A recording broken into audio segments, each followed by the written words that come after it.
I don't think anything else in the Foo Fighters discography sounds like that album, and it's one of my favorites and constantly inspiring to me.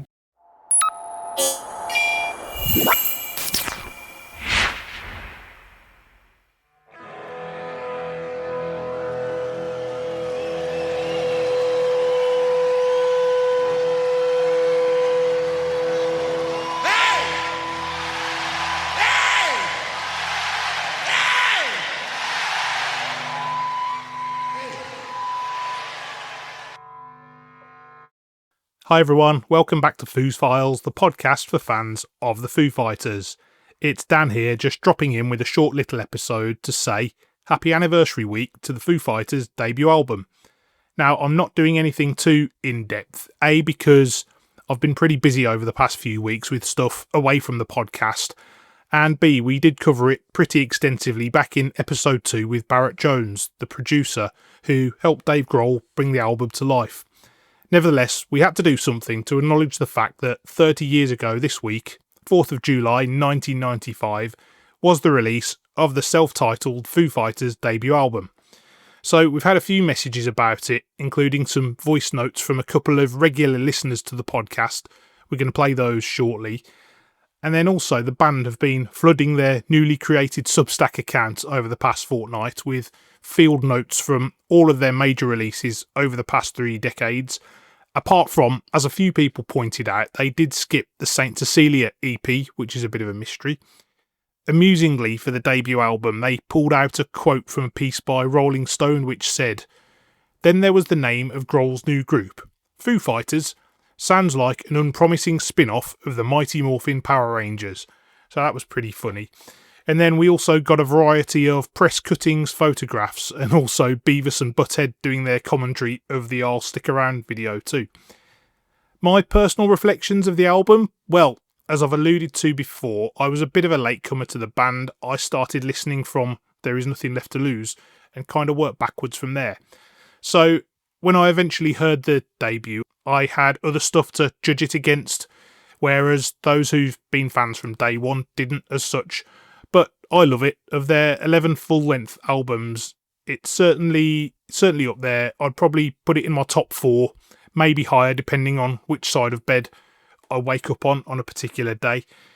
The sound isn't perhaps as timeless, for want of a better phrase, than stuff like The Colour and the Shape and Wasting Light. It does sound very much like a mid-90s rock record, in my opinion, which is fine, and also understandable when you think about the way that it was recorded. Favourite tracks? Well, I'd have to say Alone and Easy Target. It's hard to avoid the Nirvana-ness, in a way, if you like. But I also love the way it's got the briefest of pauses before the chorus kicks in and just cranks things up a notch, which I think's really clever. And it's probably got one of the most infectious choruses on the album too. And then the other one for me, which I know a lot of people will agree on, is Good Grief. It's track 5, and after a fairly no-frill start, there's a nice guitar-driven intro there, and it makes you go, okay, this is starting to get interesting now. And then going back to that interview with Barrett, I was trying to have a bit of a guitar nerd out with him by suggesting that maybe that was the first sign of some modulation on the guitars, and he was like, nah, don't think so, mate, which basically showed me what I know about recording techniques. Anyway, on the subject of favourite tracks, we have had a few messages in with listeners sharing theirs. So Jules Cameron on Facebook said Watershed because it's so raw and powerful. And then Tyler McLaughlin says, my favourite from this album has to be I'll Stick Around. Always gets the head banging and showcases Dave's ability across the board very well. Yeah, I think we all understand what Tyler is talking about there. And then over on Instagram, Zayn Babar, who writes and records his own music, says, every track. This album inspired me to a point where I'm limited in my vocabulary to actually convey how much it means to me. So thanks to Jules, Tyler and Zayn for sharing their thoughts. As I say, it's only a short episode this week, but we're going to play you out now with some thoughts on the debut album, firstly from the man who helped Dave create it all, Barrett Jones. And if you haven't done so yet, I'd encourage you to go back to episode 2 and listen to the full interview with Barrett, where he goes into a tremendous amount of detail about the album and how it was put together. And then we also hear from two regular listeners to the show, Jeremy Jacobs, also known as Jeej, who is a musician himself and has a brilliant YouTube channel. And finally, filmmaker Adam Blaylock, who is the host and producer of one of my favourite podcasts, Heart Songs. As always, thank you for listening to Foos Files.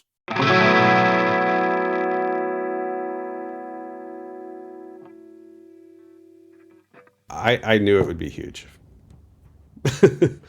I did know it would be huge. I knew how good the songs were. I mean, that's the reason why. It wasn't because he was just in Nirvana or whatever. I just knew how good the songs were. It's a good testament of what we could do in 5 days. I don't think that record would have been the same if he had done it with somebody else. Good or bad, I don't know. My favorite tracks on the whole record are Exhausted and Ecstatic.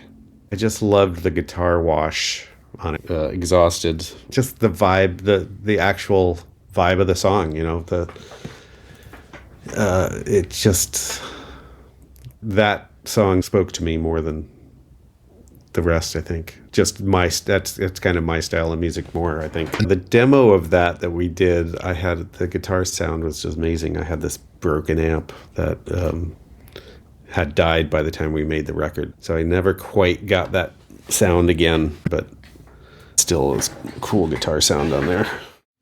Hey Dan, this is Jeremy, aka Jeej. I'm a big Foo Fighters fan and pretty active member in the fan community, and just wanted to share a couple of my thoughts on the debut album, which is turning 30 years old this year.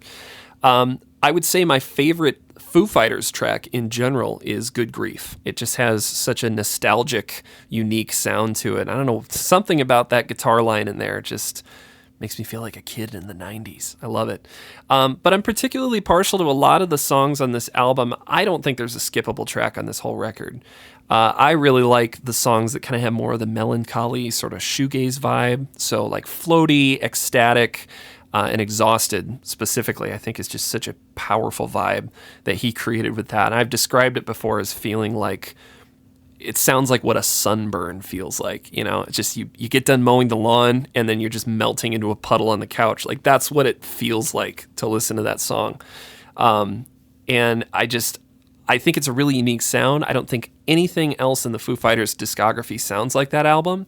And it's one of my favorites and constantly inspiring to me. So just wanted to say I'm a huge fan of the podcast. Selfishly, I hope someday I'm able to appear as a guest to nerd out with you about Foo Fighters stuff and guitars or whatever.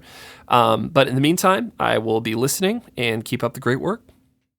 Not only is the Foo Fighters debut self-titled album one of the best debut albums of all time, almost inarguably, but I have a real affinity for closing tracks on an album, the ones that really just sort of like set you back in the water and hopefully leave you not only with the complete experience of the album, but also an experience of that closing song and sort of a mood or a feeling it wants to leave you in. And I think Exhausted might be one of the best songs really to ever do that, but specifically this album. As a guitar player, it's so fun to notice when you learn the song Exhausted that it's really not that complex. I mean, it's adjacent chord-wise to like John Lennon's Imagine, but like there's a dissonance in those chords that creates such a somber, kind of unnerving sadness in the song that it so perfectly reflects not only the title, but the lyrical structure of the song. And I'll just say lastly, of all the thinker lyrics I've ever heard, this song has one of my favorite, and I'll close with it. What if the day had stayed in bed?